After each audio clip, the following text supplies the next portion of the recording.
Alright, hello everyone, welcome back. Today, we finally have the next chapter of Boruto 2 Blue Vortex. Sorry for the late delay on this video, had to take care of some stuff.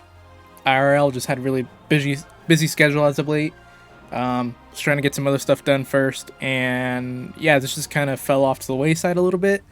Which is kind of a good thing in my opinion, because I did read this chapter the day it came out, and I was not a big fan. I really wasn't.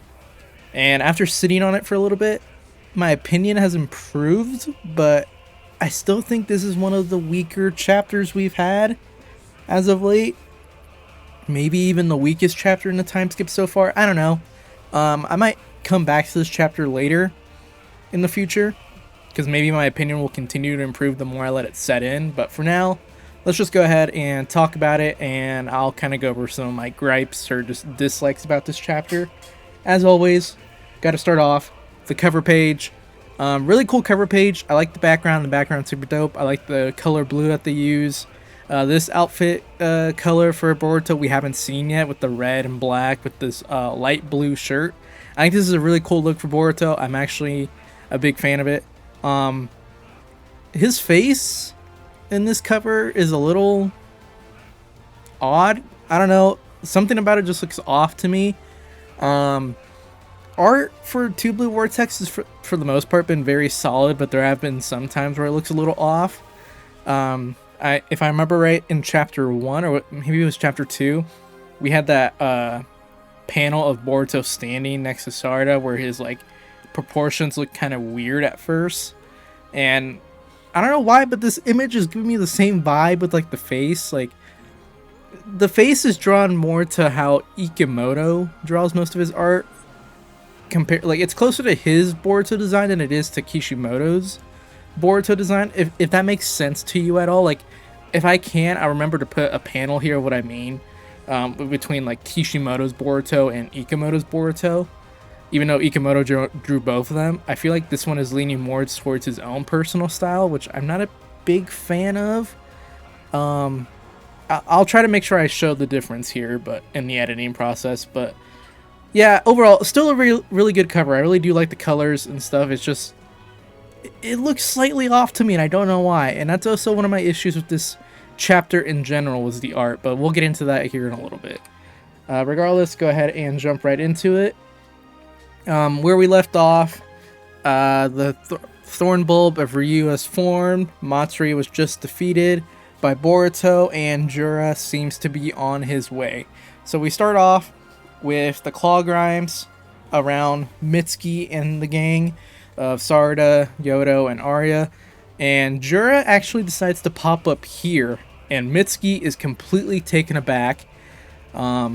He does say that this tree matches the description of that they have been given of Jura, because Mitsuki hasn't actually seen Jura. So here he gets to actually see him for the first time, and it matches the description. Jura does take a slight glance at Sarada, but he doesn't actually do anything to them. He ends up looking away into the distance, and the group is very confused as to why he's here, because it seems like he does not have any interest in grabbing Ryu's Thorn Bulb. We then cut back to Boruto and Konohamaru. Konohamaru is shocked at how quickly Boruto managed to take out Matsuri, and Boruto says, well, that's thanks to Matsuri already being beat up. Thanks to you. If it wasn't for that, it would not have been as quickly. And the air around them starts to get covered with like this black particle, black dust, and Boruto explains that that's Matsuri's Thorn Bulb that's being formed. And as they're talking, all of a sudden they see a glimmer in this distance, and then a hole appears right next to them. And Konohamaru is confused about what that was, and Boruto explains that it's a miniature Biju bomb, or Nine Tails bomb, or Tailed Beast bomb, that Jura shot, and he actually missed. Surprisingly, I'm kind of surprised that Jura missed this, because it doesn't seem like Boruto or Konohamaru moved at all. So he just straight up missed, surprisingly. We cut back to Jura, who's talking about how a pity it is that he managed to miss, and after saying that, he proceeds to take off in their direction. And Mitsuki realizes that he's actually flying off in the directions towards Konohamaru. Now keep in mind, that Mitsuki is unaware of the fact that Boruto is here. As far as he's aware, Konohamaru is off by himself against Matsuri. Regardless, Konohamaru grabs Matsuru's Thorn Bulb and he asks Boruto, hey, this is what we need in order to be able to defeat the clones, or the tree clones, right? And get them back to their original selves. And Boruto, instead of answering, Konohamaru is well, I wouldn't say he's panicking. He probably is panicking on the inside, though. He's proceeding to get ready for Jura's arrival by throwing shurikens all around the arena, making sure that they're all implemented into the rock. So, as you can tell, we know what he's doing here. He's setting the battlefield for Jura. He's throwing out all these shurikens that are probably marked with his chakra, so that way he can use them as different points to teleport to with Flying Raijin. He tells Konohamaru that there's no time, that he needs to listen to him right now. He needs to escape with the bulb, find Sarada and the others, and escape to where they first met up with the Sand Shinobi. That they have to wait there for further instructions. And Konohamaru is confused by all this, and Boruto proceeds to yell at him that you've heard me, now move. And we cut to Jura, who is fast approaching the area. And now Konohamaru is finally noticed on this, and Jura is flying directly at them in a very similar pose to when Boruto flew past Kawaki in an earlier chapter when they were outside of the Leaf Village. Very, very similar drawing right here, like with the way the cape is flowing and stuff. Jura proceeds to launch another tailed beast bomb at them, and this one misses, and this one is also a much greater explosion. This one was not a mini tailed beast bomb by any chance. This one was a full-on tailed beast bomb, as it causes a huge explosion off in the distance. Boruto then proceeds to throw Konohamaru off. Well, he dragged Konohamaru away from the tailed beast bomb, and he proceeds to drop him to the ground. And I believe this is where some of the issues start for me, because he's pretty high up in the air, and I remember I saw someone say that Boruto teleported Konohamaru with the Flying Raijin back to the ground, but I don't think he did. I think he legitimately just like chucked him or dropped him, and Konohamaru just landed on his own. I don't believe Boruto used Flying Raijin here in order to teleport Konohamaru down to the ground. I'm pretty sure it's just Boruto straight up dropping him. And Konohamaru, realizing the severity of the situation, proceeds to listen to Boruto's advice from earlier and takes off with Matsuru's Thorn Bulb in hand. Jura does look over in Konohamaru's direction, and Boruto, using this chance, teleports behind Jura and hits a Rasengan directly to his back. So the first blow does go to Boruto, but Jura, almost completely unfazed by this, just proceeds to turn around and throw another tailed beast bomb at Boruto. Boruto uses Flying Raijin to teleport beneath Jura and proceeds to pull out his sword in order to try to slice him in half. Jura then proceeds to counter this with one finger. He stops Boruto's blade with one finger in this panel. And like I said earlier, one of my gripes with this chapter is the art, because I feel like the art in this chapter, for most of the time skip, it's been very good in terms of kind of showcasing or showing what's going on. Like, it hasn't been confusing, but I feel like this chapter kind of struggled with that a little bit. I feel like the art in this kind of gets a little bit too bloated or kind of hard to read at times, and that panel right there is definitely one of them. I just feel like the way the sword and Jura's hand with like Jura's just design, it kind of just blends in a little bit. Plus with all the speed lines in the background, it just makes it a little less clear to see. Like, once you look at it and see, like, oh, you know what's happening in this panel, but it's not as easy. Like, when you first look at it, it can look a little confusing, is what I'm trying to say. So that's definitely an issue that kind of pops out more throughout this chapter as we continue to go. But Jura proceeds to compliment Boruto on the use of the Flying Raijin, and he proceeds to say that he considers it a bad habit, but he does enjoy fighting strong opponents, as it makes his heart dance with joy. And Boruto doesn't really he doesn't really respond to Jura here. He just kind of continues to look on. This is a very dangerous situation for Boruto because if you do remember correctly, Koji did tell him that he will die here against Jura for intervening. So Boruto's not exactly in a mood right now to be messing around. We then cut back to Koji and sorry, my mind completely blanks for a second. We cut back to Koji and Ada having a conversation. Ada is saying about how Boruto is holding his own quite nicely and is questioning Koji on if he really does have no chance against Jura here. Whoa, hold up. Did I just read that right? This has nothing to do with Boruto. Sorry. Did I just get that notification correctly? Did Avengers just get delayed? Doomsday got delayed from May 5th to December 18th. I'm honestly not surprised because they just started filming that. And I know that they can get a movie done within a year, but like, I feel like that's cutting it really close. Okay, anyway, sorry. I saw that notification pop up on my phone. I just had to read it. Back to the Boruto chapter. But, so yes, Ada is complimenting Boruto on how he's holding his own quite nicely so far, and is questioning Koji if he truly has no chance against Jura. And Koji says that's correct. There's no way he can win with everything that has happened in terms of this sequence, and Boruto is aware of that.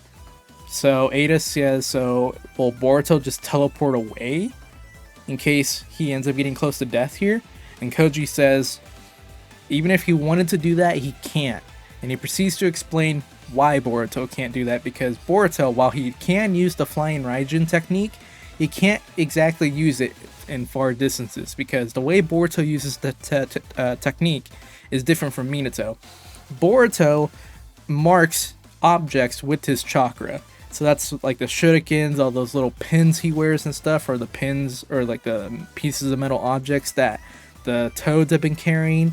These are what Boruto uses to teleport to.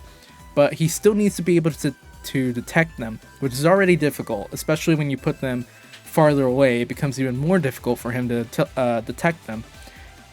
On top of trying to do that against an opponent who's just as strong as he is, it's hard for him to focus on these things quickly enough. And we've seen this already happen before in the time skip. If you remember back when Boruto was fighting Code in the village, and then Code went away to where he had the 10 tails hidden, Boruto was trying to focus to teleport to Code, because the toad told him, like, hey, it's this mark. It's the, I believe it was the triangle mark that the toad on Code had. And Kawaki was trying to talk to Boruto, and Boruto was trying to ignore him, so that way he could focus and actually teleport to the toad and Code in time before the 10 tails turned into the columns, which, as we know, he ended up being late. But we've already seen Boruto struggle teleporting the faraway distances, so it makes sense here that, yeah, against Jura, he would not have the time available to be able to teleport away. Plus, if Boruto teleports away right now, Jura would just go and get Matsuri and Ryu Stormbulb, as well as end up killing all of the members there, Konohamaru, Sarada, Arya, Mitsuki. So Boruto is kind of stuck here, because if he leaves, Jura's gonna kill them. So without a doubt, someone is dead here. Okay, sorry. A lot of stuff going on. Like I said, it's been a lot of trouble trying to find time to sit down and record this. I'm still getting... Regardless, let's go ahead and move on. Where'd we leave off of? Yes. If Boruto runs away, Jura will end up killing someone regardless, so Boruto kind of has to stay here and be the one to die, because that's just the best solution, is for him to hold him off and hope that the others get away fast enough to where they won't die immediately if Boruto dies here. So basically, Koji's just saying Boruto's done it for, since he intervened when he wasn't supposed to. So Jura proceeds to tell Boruto, I believe you know this already, but I'm here to kill you, because for some reason you seem to know way too much about us. Is it because of your partner that is helping you that knows all this stuff? And Boruto just stays silent, and Jura says, alright, you don't want to answer? Fine. And Boruto, we finally get a peek into his mind, and Boruto's talking about how that Rasengan that he hit him with had to have done some damage, but It seems like Jura is just completely unfazed or unbothered by anything he's done so far, so it's time to pull out the Uzuhiko. Jura then proceeds to ask Boruto a very interesting question, and it ties back to a lot of what we've been talking about in the time skip so far, especially these past couple of chapters. He asks him, "What is love?" And Boruto continues to be silent here, and Jura answers, "My opinion on love is that it's a concept that can be a fatal weakness for you humans. A flaw that is a side effect of being highly intelligent." So basically, Jura kind of says the same thing he was said a few chapters ago, except he calls it a fatal weakness for humans only, but he was talking about it just being a fatal weakness in general, or a side effect, as he said, of being highly intelligent, is love and like reasoning kind of conflicting with one another. And Jura provides an example, telling Boruto how he knows that Jura is the one who will win here if he showed up, and yet he still came here to save his friends because he loves his friends, and because of that, love has led him to his death. And with this being said, Jura pounces into action. He summons what I'm assuming to be like tree stumps, you know, kind of like the same material that the tree clones have been using, out of the ground. There's 5 of them surrounding Boruto. He proceeds to jump into the air to avoid them, and then out of a rock next to him, Jura summons even more tree stumps coming out of it, and he proceeds to try to attack Boruto and cut off his escape that he made from the jump. Boruto turns around and uses his sword to slice this tree that has appeared from the rock in half, preventing it from doing any damage to him. And then we have more trees coming out of other rocks surrounding the area, because if you remember, the entire area they're in the desert. There's a bunch of like rock formations around them, so that's where all these trees are coming from. Jura's just forcing them out of it, forcing trees out of the rocks. And like I said here, like if you look at it, you can tell what's going on. Like if you take a good look at it, you can figure out what's going on. But this is really kind of hard. Like the art is kind of making it hard to tell what exactly is going on at points. You get the gist of it, but I feel like it could have been done in maybe a cleaner way, or just something else could have been done, because this just feels very cluttered. Maybe you see the amount of speed lines in the background that's also kind of making it hard to read at times. You could consider this me nitpicking, but to me, this feels very different from other chapters. In other chapters, I feel like we haven't had these issues. So, I don't know. Maybe it's just me. Maybe it's an actual issue with this chapter. I haven't seen other people's opinions on this yet to see what other people have thought. But regardless, moving on, Boruto proceeds to Boruto proceeds to explain how he can't use the Uzuhiko because he can't plant his feet on solid ground. Because if you remember correctly, Boruto needs to gather the energy from the planet by keeping a connection to the ground. So by jumping around and doing all this dodging and evading from Jura's attacks, you can't gather the energy needed for the Uzuhiko, which is one of the fatal flaws of the technique. As Boruto's trying to continue to think about what he needs to do, another tree appears from a rock, and this one actually manages to hit Boruto, or at least graze him, causing him to drop his sword. His sword is then dug into the ground as it lands blade first, and Boruto hits the ground hard. And when Boruto hits the ground, more tree stumps erupt from the ground and capture him. And I can't tell exactly what they're doing here on this top left panel. The assumption would be that they probably stabbed into him, because as you can see, there's blood coming out of Boruto's mouth. And just the way that they're like looking, it looks like they kind of stabbed into his arms. Maybe some of them got into his chest area. But yeah, like I said, I feel like the art's not bad. It's just the panel. I don't know if I want to say paneling, but just like the shots that we got, I feel like aren't doing the best job of explaining exactly what's going on. But like I said, I might just be nitpicking, but that's definitely something that stood out to me in this chapter. Jura then continues to walk towards Boruto's sword, and Boruto finally speaks up and tells Jura that that's a sword, or that's a precious object I've borrowed from my master, and if you do anything to it, you'll face a fate worse than death. So Boruto's basically telling him, you break it, and you will absolutely suffer my wrath. This is the only thing Boruto cares about right now is the sword. And Jura just proceeds to say, I see, so yet again, you will suffer thanks to love, as he picks up Sasuke's sword that Boruto uses. And Jura proceeds to give him a compromise. Tell me where your partner is, and this blade will be safe. But either way, I'm still gonna kill you afterwards. So not a great compromise, but it's still a compromise. I mean, at least the sword stays alive, but Koji and Boruto will die, along with the rest of the planet. Boruto then proceeds to speak up and answering Jura's question from earlier, about how he might be right about love being a flaw and a weakness of humans. But this is his opinion. And Boruto doesn't actually proceed to say his opinion. We start to see energy gather around the tree stumps, and boom! The tree stumps that were capturing Boruto explode as we see the Rasengan Uzuhiko energy gather around him. And Boruto says that's precisely why you will never be more than just trees. Saying that because Jura sees love as a weakness, that's why he'll never become more than just a tree. He won't become a being or a person or just an entity. He'll just continue to be a tree. Nothing more, nothing less. Boruto then uses the Flying Raijin technique to teleport behind Jura with the Uzuhiko charge. Now you might be wondering, how did he teleport behind him?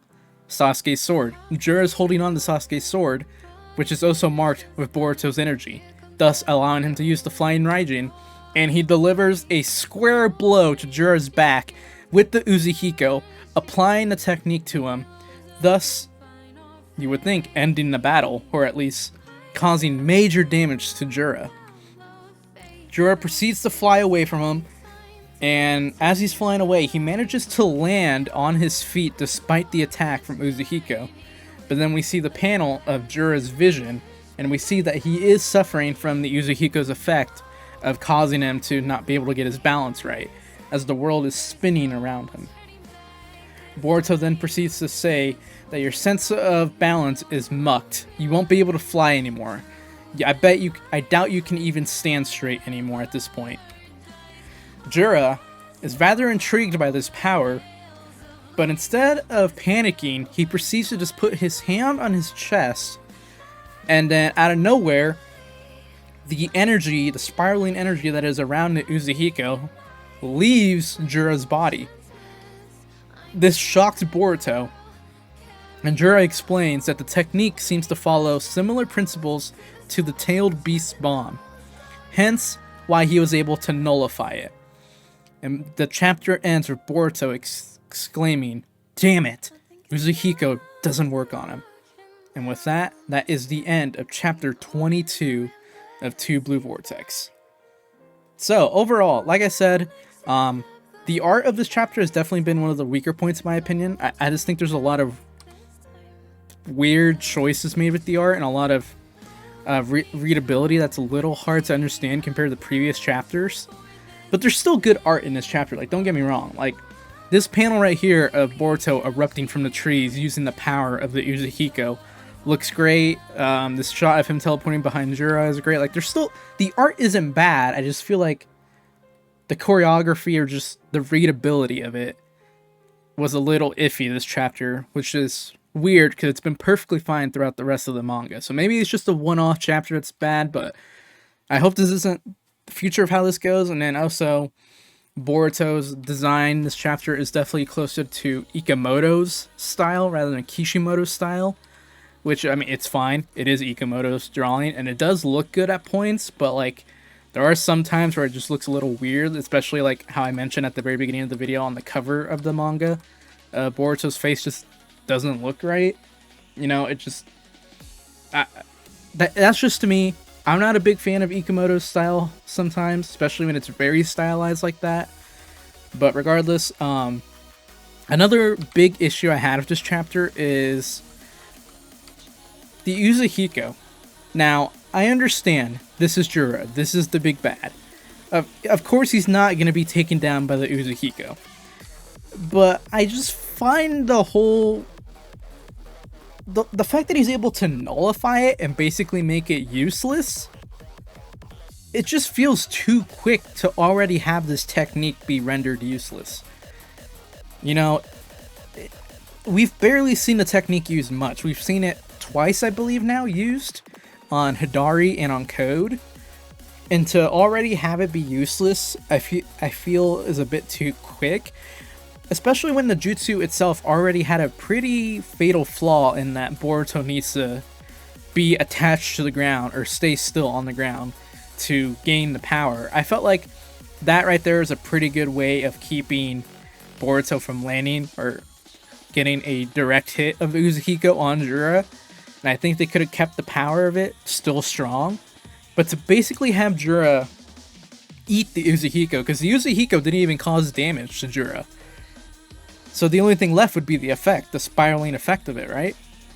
No, he's able to nullify that as well, thanks to it following similar principles to the tailed beast bomb. I don't know if they're gonna ever really get deeper into that, or if they just needed to find a way for Jura to explain how he was able to do that, but I don't know, having Uzuhiko already be rendered useless, like, it would have been perfectly fine if it was just Boruto could not land Uzuhiko because he couldn't even gather the energy for it due to Jura keeping him on the move. I will admit, it was pretty cool to have Boruto be captured, I'm making air quotes around when I say that, in the tree stumps in order to gather Uzuhiko, and then using Flying Raijin on Sasuke's sword to get near Jura to land the hit. But then you realize Jura got by the same technique twice in this chapter. Both times, Boruto teleported behind him to land a Rasengan. So it seems a little weird that Jura fell for that technique twice, and both times it did absolutely nothing. Like, you know, it kind of feels like the chapter kind of took a full circle of just stalling. I don't know. I feel like I'm being too harsh on this chapter. Like, overall, the chapter is not bad, but I just think it's one of the weaker ones, if not the weakest one we've had so far in the time skip.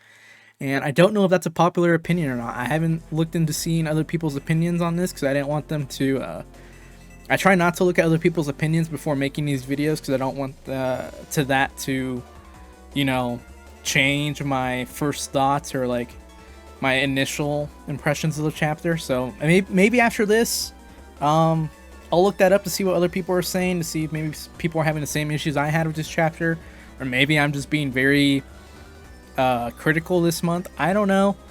Don't get me wrong, I'm still enjoying the manga. It's just, there's a bad chapter every once in a while, and I feel like this is the first one we've had. And to be honest, 22 chapters in to the time skip, and we're only just now getting a chapter that I think is just weak. Not exactly bad, but just weak compared to the other ones.